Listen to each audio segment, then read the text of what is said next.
Welcome back to our basic text reading. We are in Chapter 6, Our Traditions. Let's get started. Chapter 6, The 12 Traditions of Narcotics Anonymous. We keep what we have only with vigilance. And just as freedom for the individual comes from the 12 steps, so freedom for the group springs from our traditions. As long as the ties that bind us together are stronger than those that would tear us apart, all will be well. 1. Our common welfare should come first. Personal recovery depends on NA unity. 2. For our group purpose, there is but one ultimate authority, a loving God, as he may express himself in our group conscience. Our leaders are but trusted servants, they do not govern. 3. The only requirement for membership is a desire to stop using. 4. Each group should be autonomous except in matters affecting other groups or NA as a whole. 5.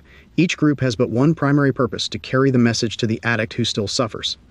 6. An NA group ought never endorse, finance, or lend the NA name to any related facility or outside enterprise, lest problems of money, property, or prestige divert us from our primary purpose. 7. Every NA group ought to be fully self-supporting, declining outside contributions. 8. Narcotics Anonymous should remain forever non-professional, but our service centers may employ special workers. 9. NA, as such, ought never be organized, but we may create service boards or committees directly responsible to those they serve. 10. Narcotics Anonymous has no opinion on outside issues, hence the NA name ought never be drawn into public controversy. 11. Our public relations policy is based on attraction rather than promotion. We need always maintain personal anonymity at the level of press, radio, and films. 12. Anonymity is the spiritual foundation of all our traditions, ever reminding us to place principles before personalities. Understanding these traditions comes slowly over a period of time. We pick up information as we talk to members and visit various groups. It usually isn't until we get involved with service that someone points out that personal recovery depends on NA unity. And that unity depends on how well we follow our traditions. The 12 traditions of NA are not negotiable. They are the guidelines that keep our fellowship alive and free. By following these guidelines in our dealings with others and society at large, we avoid many problems. That is not to say that our traditions eliminate all problems. We still have to face difficulties as they arise. Communication problems, differences of opinion, internal controversies, and troubles with individuals and groups outside the fellowship. However, when we apply these principles, we avoid some of the pitfalls. Many of our problems are like those that our predecessors had to face. Their hard-won experience gave birth to the traditions, and our own experience has shown that these principles are just as valid today as they were when these traditions were formulated. Our traditions protect us from the internal and external forces that could destroy us. They are truly the ties that bind us together. It is only through understanding and application that they work. Our common welfare should come first. Personal recovery depends on NA unity. Our first tradition concerns unity and our common welfare. One of the most important things about our new way of life is being a part of a group of addicts seeking recovery. Our survival is directly related to the survival of the group and the fellowship. To maintain unity within Narcotics Anonymous, it is imperative that the group remain stable, or the entire fellowship perishes and the individual dies. It wasn't until we came to Narcotics Anonymous that recovery became possible. This program can do for us what we could not do for ourselves. We became part of a group and found that we could recover. We learned that those who did not continue to be an active part of the fellowship faced a rough road. The individual is precious to the group, and the group is precious to the individual. We never experienced the kind of attention and personal care that we found in the program. We are accepted and loved for who we are, not in spite of who we are. No one can revoke our membership or make us do anything that we do not choose to do. We follow this way of life by example rather than direction. We share our experience and learn from each other. In our addiction, we consistently placed our personal desires before anything else. In Narcotics Anonymous, we find that what is best for the group is usually good for us. Our personal experiences while using differed from one another. As a group, however, we have found many common themes in our addiction. One of these was the need to prove self-sufficiency. We had convinced ourselves that we could make it alone and proceeded to live life on that basis. The results were disastrous, and in the end, each of us had to admit that self-sufficiency was a lie. This admission was the starting point of our recovery and is a primary point of unity for the fellowship. We had common themes in our addiction, and we find that in our recovery we have much in common. We share a common desire to stay clean. We have learned to depend on a power greater than ourselves. Our purpose is to carry the message to the addict who still suffers. Our traditions are the guidelines that protect us from ourselves. They are our unity.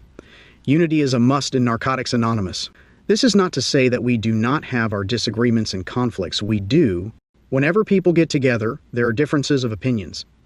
However, we can disagree without being disagreeable. Time and time again, in crises, we have set aside our differences and worked for the common good. We have seen two members who usually do not get along work together with a newcomer. We have seen a group doing menial tasks to pay rent for their meeting hall. We have seen members drive hundreds of miles to help support a new group. These activities and many others are commonplace in our fellowship. Without these actions, NA could not survive. We must live and work together as a group to ensure that in a storm our ship does not sink and our members do not perish. With faith in a power greater than ourselves, hard work, and unity, we will survive and continue to carry the message to the addict who still suffers. Tradition 2. For our group purpose, there is but one ultimate authority, a loving God, as he may express himself in our group conscience. Our leaders are but trusted servants, they do not govern. In Narcotics Anonymous, we are concerned with protecting ourselves from ourselves. Our second tradition is an example of this. By nature, we are strong-willed, self-centered people who are thrust together in NA. We are mismanages, and not one of us is capable of consistently making good decisions. In Narcotics Anonymous, we rely on a loving God as he expresses himself in our group conscience, rather than on personal opinion or ego. By working the steps, we learn to depend on a power greater than ourselves, and to use this power for our group purposes. We must be constantly on guard that our decisions are truly an expression of God's will. There is often a vast difference between group conscience and group opinion, as dictated by powerful personalities or popularity. Some of our most painful growing experiences have come as a result of decisions made in the name of group conscience. True spiritual principles are never in conflict, they complement each other. The spiritual conscience of a group will never contradict any of our traditions. The second tradition concerns the nature of leadership in NA. We have learned that for our fellowship, leadership by example and by selfless service works. Direction and manipulation fail. We choose not to have presidents, masters, or directors.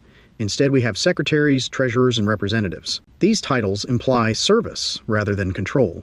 Our experience shows that if a group becomes an extension of the personality of a leader or member, it loses its effectiveness. An atmosphere of recovery in our groups is one of our most valued assets, and we must guard it carefully, lest we lose it to politics and personalities.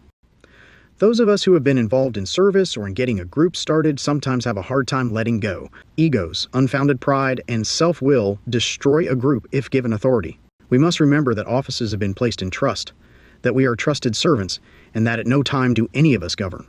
Narcotics Anonymous is a God-given program, and we can maintain our group in dignity only with group conscience and God's love. Some will resist. However, many will become the role models for the newcomers. The self-seekers soon find that they are on the outside, causing dissension and eventually disaster for themselves. Many of them change. They learn that we can only be governed by a loving God as expressed in our group conscience. Tradition 3. The only requirement for membership is a desire to stop using. This tradition is important for both the individual and the group. Desire is the key word. Desire is the basis of our recovery. In our stories and in our experience of trying to carry the message of recovery to the addict who still suffers, one painful fact of life has emerged again and again. An addict who does not want to stop using will not stop using. They can be analyzed, counseled, reasoned with, prayed over, threatened, beaten, or locked up, but they will not stop until they want to stop. The only thing we ask of our members is that they have this desire. Without it, they are doomed, but with it, miracles will happen. Desire is our only requirement. Addiction does not discriminate. This tradition is to ensure that any addict, regardless of drugs used, race, religious beliefs, sex, sexual preference, or financial condition, is free to practice the NA way of life, with a desire to stop using. As the only requirement for membership, one addict is never superior to another. All addicted persons are welcome and equal in obtaining the relief that they are seeking from their addiction. Every addict can recover in this program on an equal basis. This tradition guarantees our freedom to recover. Membership in Narcotics Anonymous is not automatic when someone walks in the door or when the newcomer decides to stop using. The decision to become a part of our fellowship rests with the individual. Any addict who has a desire to stop using can become a member of NA. We are addicts, and our problem is addiction.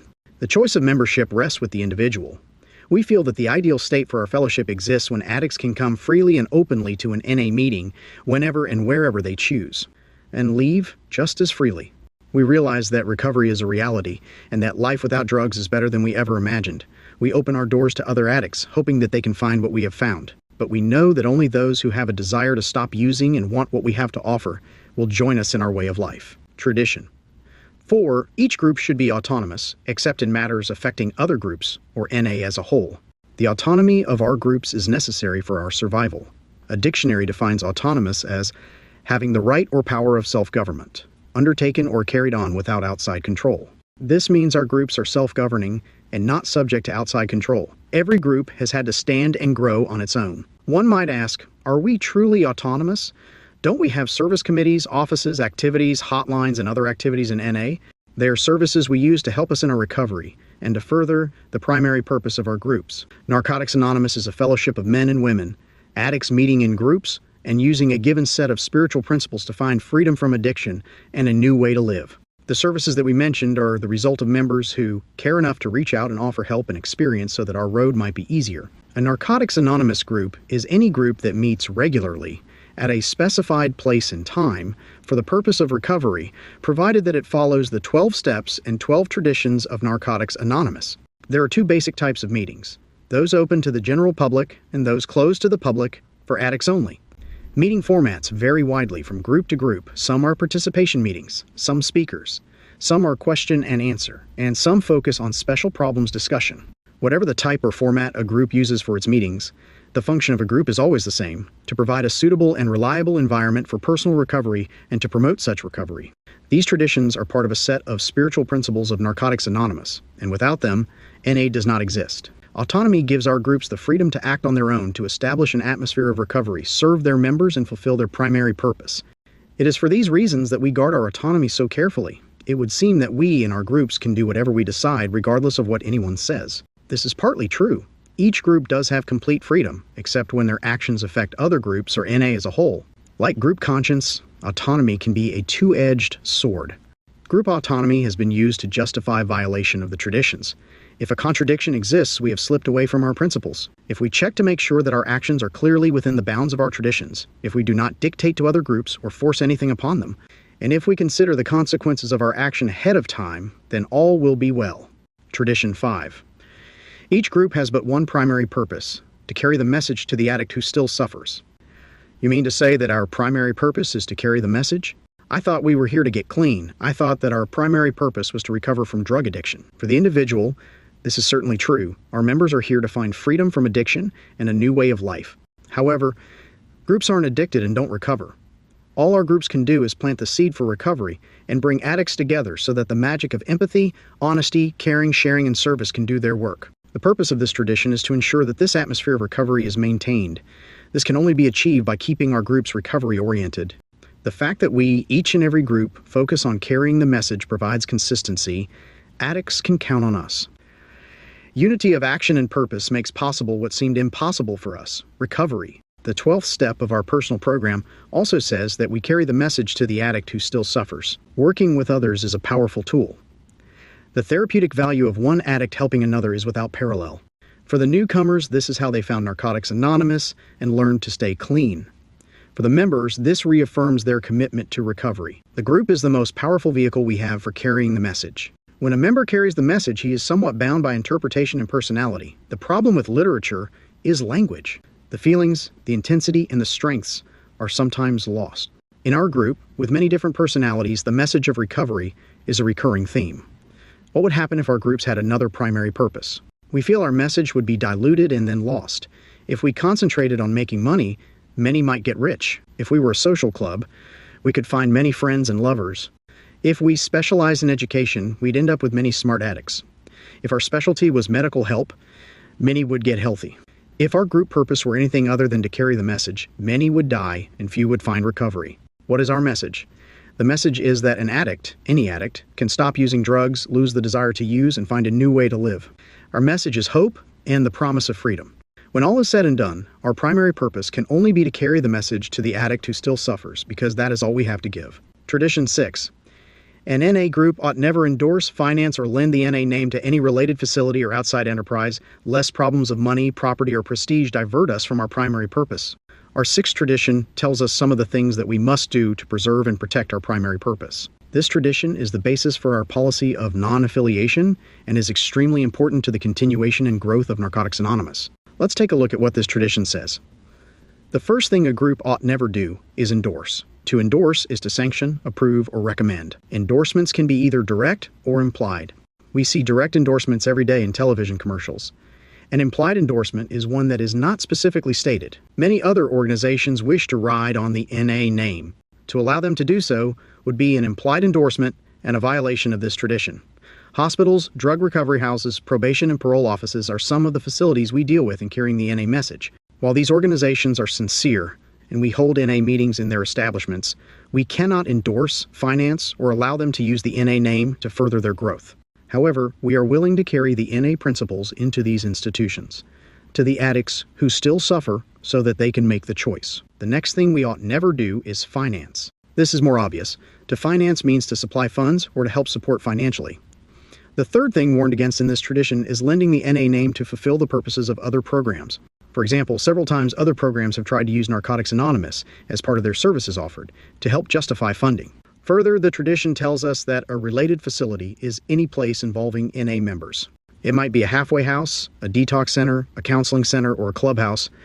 People are easily confused by what is NA and what are the related facilities. Recovery houses that have been started or staffed by NA members have to take care that the differentiation is clear. Perhaps the most confusion exists when it involves a clubhouse. Newcomers and older members often identify the clubhouse with Narcotics Anonymous.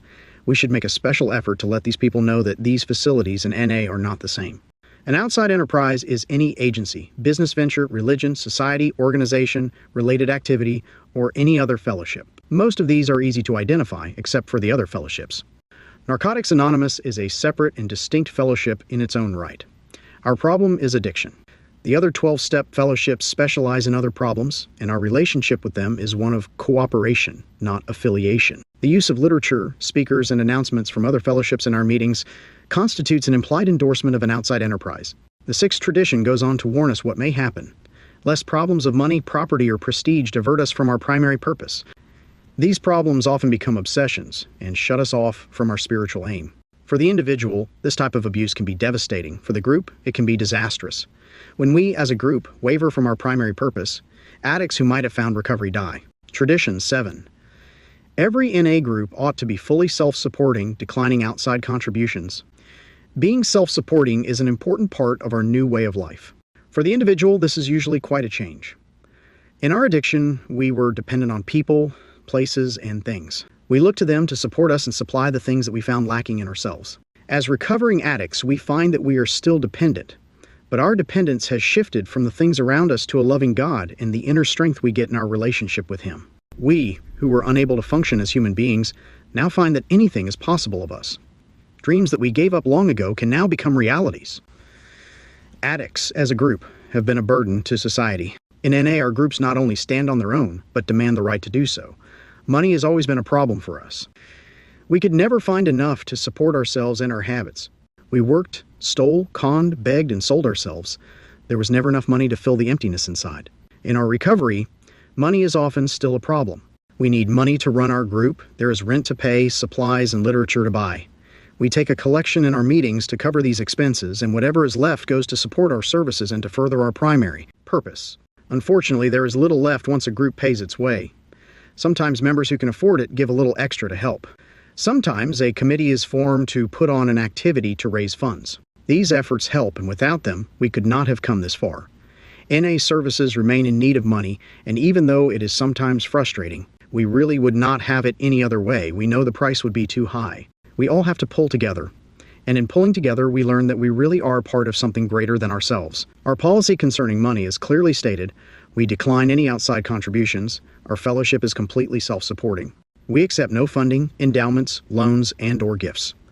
Everything has its price, regardless of intent. Whether the price is money, promises, concessions, special recognition, endorsements, or favors, it's too high for us.